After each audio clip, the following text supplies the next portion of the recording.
నేరాలు అదుపు చేయడం కోసం ఆటో డ్రైవర్లకు అవగాహన కార్యక్రమాలు నిర్వహిస్తున్నామని వెల్దుర్తి ఎస్ఐ టి రాజు తెలిపారు. వెల్దుర్తి మండల కేంద్రంలోని పోలీస్ స్టేషన్ ఆవరణలో శుక్రవారం వెల్దుర్తి నుండి నర్సాపూర్, తూప్రాన్, మెదక్ రూట్లో వెళ్లే ఆటోలకు వెల్దుర్తి పోలీసుల ద్వారా ఒక సీరియల్ నెంబర్ను ముద్రిస్తున్నామని, ఆటో యజమానుల వివరాలను పోలీస్ స్టేషన్లో ఒక రికార్డు నమోదు చేస్తున్నామని, ఏవైనా నేరాలు జరిగినప్పుడు ఆటోల ప్రమేయం ఏమైనా ఉంటే గుర్తించడం కోసం సీరియల్ నెంబర్ని ముద్రించడం జరుగుతుందని ఆయన తెలిపారు. ట్రాఫిక్ నిబంధనలపై ప్రజలకు, ఆటో డ్రైవర్లకు అవగాహన కార్యక్రమాలు నిర్వహిస్తున్నామని అన్నారు. ప్రతి ఒక్కరూ ట్రాఫిక్ నిబంధనలు పాటించాలని, ఆటో డ్రైవర్లు తప్పనిసరిగా డ్రైవింగ్ లైసెన్స్ కలిగి ఉండాలని ఆయన సూచించారు. నమస్కారం. ఈరోజు వెల్దుర్తి పిఎస్ నందు ఆటో యూనియన్ యొక్క ఆటో యజమానులకు ప్లస్ ఆటో యూనియన్ ప్రెసిడెంట్లకు ఇక్కడికి ఆటోలు తీసుకొని రావాలని ఆదేశాలు ఇవ్వడం జరిగింది. తదనుగుణంగా వారు ఇక్కడికి రావడం జరిగింది.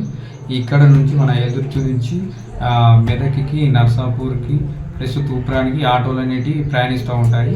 ఇక్కడ నుంచి తూప్రానికి పోయే వాటికి, మెదక్ పోయే వాటికి మరియు నర్సాపూర్ పోయే వాటికి మా పోలీస్ తరపు నుంచి రెండు సైడ్ల ఆటోలకు రెండు సైడ్ల వెనుక భాగంలో, ముందు భాగంలో YLD to Narsapur, Veldurthi to Narsapur, Veldurthi to Medak, Veldurthi to Toopran వాటికి కోడ్ ఇచ్చి వాటి యొక్క రిజిస్ట్రేషన్ నంబర్లు తీసుకొని మేము ఒక రిజిస్టర్ మెయింటైన్ చేయడం జరుగుతుంది.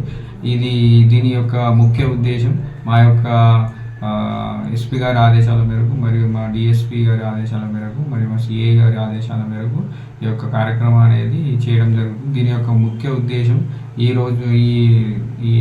ఈ రోజుల్లో ముఖ్యంగా కొన్ని నేరాలు ఆటోలు ఇన్వాల్వ్ అయ్యి జరగడం జరుగుతుంది. అదేంటంటే యాక్సిడెంట్, హిట్ అండ్ రన్ కేసులు, అటెన్షన్ డైవర్షన్ కేసులు, మహిళలపై నేరాలు అనే వాటిలో కొన్నిట్లలో దాదాపు ఒక 10% ఆటోలు అందులో తెలియక ఇన్వాల్వ్ అవ్వడం జరుగుతుంది. వాటిని మేము అటువంటి కేసులను పరిశోధించడానికి మరియు అటువంటి నేరాలను మనము నిర్మూలించడానికి ఈ యొక్క కార్యక్రమం అనేది మెదక్ ఎస్పీ గారి ఆదేశాల మేరకు చేయడం జరుగుతుంది. కావున ఆటో యూనియన్ ప్రెసిడెంట్లు ప్లస్ మన ఆటో యజమానులు మాకు పోలీసు వారికి సహకరించగలరు. నమస్కారం.